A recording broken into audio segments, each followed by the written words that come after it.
Not long ago, the man had just returned to his seat when he received an anonymous message via the plane's internal secured network. The sender not only knew he was an air marshal, but also taunted him, warning that smoking in the airplane lavatory was illegal. That instantly put Bill on high alert. Whoever sent the message had to be on board the flight. Before he could make a move, another message came through. The mystery sender demanded that Bill start a 20-minute countdown, threatening to kill a random passenger when time ran out. Unless $150 million was wired into a specific account, Bill let out a cold laugh. He had a strong hunch who was behind this, but to be sure, he followed instructions and set the countdown. He then casually walked to the galley in the rear. Jack, his colleague working economy class, saw him and instinctively followed. Only the two of them had access to the restricted communications network, so Bill naturally assumed Jack was playing a sick joke.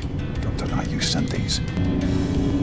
Bill, I didn't send these.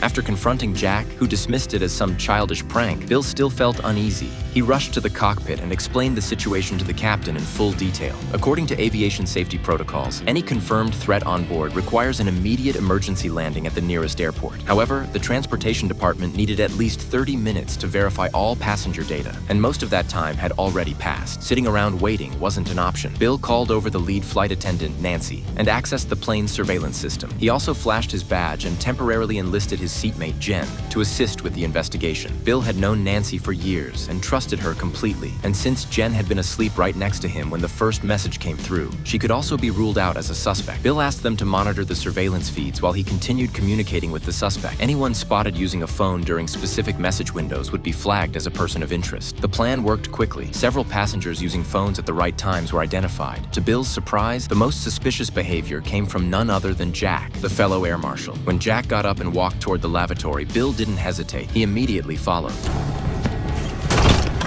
You son of a bitch. Okay, I need this money.